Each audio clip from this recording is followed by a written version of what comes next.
Hello, everyone. Thank you for joining me. I'm Jill Bloom, Group Publisher of Roofing Contractor, and welcome to our Best of Success podcast show. It's always an honor to have with me my great friend, Trent Cotney, partner of Adams and Reese. Trent, thanks for joining me. Jill, it's great to see you again. Well, Trent, let's talk. There's always a lot to talk about when it comes to legal issues, but I know that there's a couple of things that are probably important at the moment. The first is when it comes to software. There's a lot of things that a contractor needs to really look at when it comes to data and who owns the data, what are the details. Anyway, can you fill us in? What does everybody really need to know when they're looking to buy or purchase a new software system for their company? Yeah, absolutely. And this is, look, I've been a business owner and, technology and taxes are two things I don't like to think about very much. And typically when I had a vendor agreement in front of me, I would just sign it and send it on. But one of the things that we're seeing, especially with the emergence of AI, is when you're signing these software agreements, who owns what? What happens in the event of a dispute? If for some reason you're terminating the agreement, how do you get access back to your information? Who pays for that access or that transfer of that data? And what I see a lot of contractors doing is they're just not spending any time. They'll negotiate their customer contracts, they'll negotiate their subcontracts, they'll negotiate their applicator agreements, but they don't spend any time revising or trying to negotiate their vendor agreements with software. And it's very important because, we've all run into problems in the past with software not communicating with other software that you might have or not performing as intended. So making sure that you kind of take the time to protect yourself on the front end is critical. And the biggest thing I'm seeing, Jill, is lack of access to data or inability to get stuff back in a cost-effective manner. That is the biggest issue. So definitely recommend that any contractors out there spend the same amount of time that you would on a customer contract for negotiating that as you would on a vendor agreement for software. Definitely put some time into that and think about, what could happen if things go wrong. So, Trent, what do you see are the top three reasons that it just doesn't work? Like a contractor's like, I should have thought of this, never thought about this. But what do you see? Like, why are they jumping in all excited and then realizing, not going to work? Yeah, and I can speak from personal experience as well. So number one is what I said before, and that is one software doesn't speak to something else that you have in your suite, right? Okay. So getting software to communicate with each other sometimes is difficult. There's a lot of proprietary stuff, and they don't necessarily open it up to other technologies. So making sure that you have run that to ground and understand, for example, if you're buying CRM, how that interfaces with your accounting software, or if you're buying estimating software, how that, interfaces with scheduling, or material supply inventory, that kind of stuff.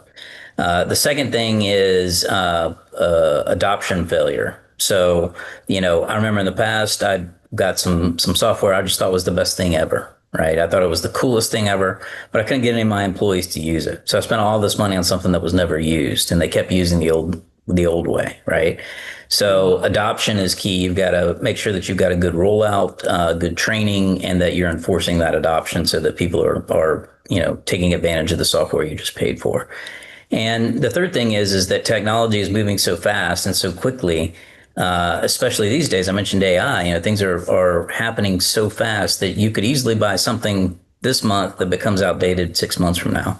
So making sure that you've got something that has the ability to upgrade, that has updates, that is, that's got a little bit of a proven track record.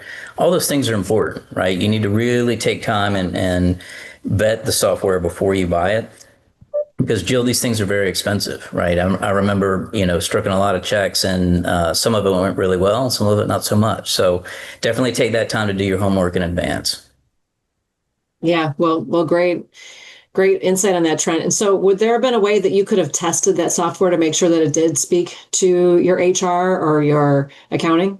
Yeah. So in some cases, demos are always provided, right? And sometimes they'll give you access for a period of time. It could be a couple of days or a week or a month to test run things and see how you like it. The problem is getting real world integration. Like there's only so much that you can do on a test run. So one of the things I recommend when we're reviewing software is to create a phase by phase approach where you have that built in, right? You have an integration period, and then you have the ability to move forward to the next step based off of how it's performing, right? And you set milestones, whatever it is that you're trying to accomplish with your software, you make sure that you've got recognizable, milestones. Now, if it's something that's like $12 a month, you don't need to do all that. I'm talking about the six-figure type software platforms where you really want to make sure that whatever it is you're getting is going to integrate and is going to work, and that the software vendor is going to be a business partner with you in making sure that it's successful. Yeah, sounds good. Well, let's move on to another topic, Trent, because this Sure. one's really important, especially when it comes to private equity. Hmm. There's definitely a lot. I mean, talking about integrations, but when a contractor is looking to sell their company or partner with however it all works, they're all a little bit different. But what are you seeing right now with private equity, and what's your insight? Yeah, absolutely. So private equity and platform acquisition is still popping, right? It's still chugging along, still moving. You're still seeing consolidation. But one of the things that I've always told an owner of a contractor is to make sure that you are taking the time to understand what does your future look like, right? And I always say that owners make horrible employees. I'm a great example of that. But one of the things that you want to understand, typically you'll see at least a couple years where the C-suite is staying on to help during transition. But you need to be comfortable with the fact that the business that you may have helped found and grow may not look the same after acquisition. And you have to be okay with that, right? And if you're not okay with that, then you need to partner with someone that is going to tell you, and this is what my future is going to be. It's going to be part of the closing documents, part of the transaction, so you know exactly what to prepare for. But I've had a lot of, contractor owners be surprised or upset about what happened post acquisition because they saw their business dramatically change or in some cases disappear, through a result of additional acquisitions or, things that happen. So just be prepared, think about it in advance. You've got to kind of take into account that emotional element into an acquisition. And oftentimes owners overlook that. Yeah, Trent, you and I both seen this. We've seen a lot of people get so Right. excited about the big check, Oh, and yeah. then all of a sudden it's like, okay, this doesn't feel so good. Right. I watched my company completely change or crumble or do something in a totally different direction. So yeah, I got to look at, but that a lot of times I feel like they're given a really pretty rosy picture of what it's going to be like, and when it's not like that, it's hard to take. Yeah, yeah, you've got to, it's very easy to get distracted by the pot of money, and, the money is good and the money is there, and that's obviously a component, but you need to take a holistic approach at it, right? You need to understand, if you put your whole life into a business and it's suddenly not yours anymore, are you okay with that, right? Are you okay moving on to whatever the next, plan in your life is? And the only thing that I advise, contractors that are going through that process is think about it in advance. Really think about it. Talk to your family, talk to your friends, make sure you're comfortable with it because there's nothing worse than that regret after the fact, right? And, Sure. unfortunately, I've seen a few examples of that. But again, a lot of acquisitions going on, a lot of great platforms and PE companies out there. So, Yeah, there just are. make sure that you're thinking about it. Absolutely. And the last thing I want to talk to you about is, Trent, is the backlog. I know that there's a lot of contractors. We're talking about it at Best of Success in a few weeks. Mhm. Things are slowing down a little bit. And what's the best way that contractors should manage the business legally? Yeah, it is to me, it's definitely a slowdown, and me, I don't sugarcoat anything. I'm a lawyer, so I'm naturally negative and pessimistic. But I think some of it, is lack of storm. Some of it is other factors that are out there.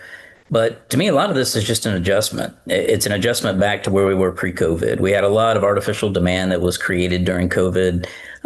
Some huge, enormous years, for manufacturing, distribution, and installation. And I think we're just getting back to those 2019 levels, right? And yeah, it's painful, but I think there's some course correcting that's going on. So my advice to contractors is business fundamentals. That's all that you should focus on, right? If the cash is flowing, it's very easy to obscure the cracks in your business. When that cash stops flowing, it's pretty easy to see where you have problems. So, focus on the fundamentals. Watch your AR closely. Cash is king. Look to, eliminate debt where you can. And just run a good, solid business. Those contractors that are good business owners will ride whatever storm this is out without any issue. But yeah, it is definitely a course correction. That's how I would look at it. Ultimately, I think we're just getting back to where we should have been pre-COVID. Yeah. Great insight as always, Trent. If anybody Yeah. has any questions, how do they find you? Sure. Email me, trent.cotney@arlaw.com or anywhere social @TrentCotney. Sounds great. If anybody has any questions for us, it's roofingcontractor.com or wconline.com. Stay safe and healthy, and we'll talk to you soon. Thanks again, Trent. Thanks, Joe.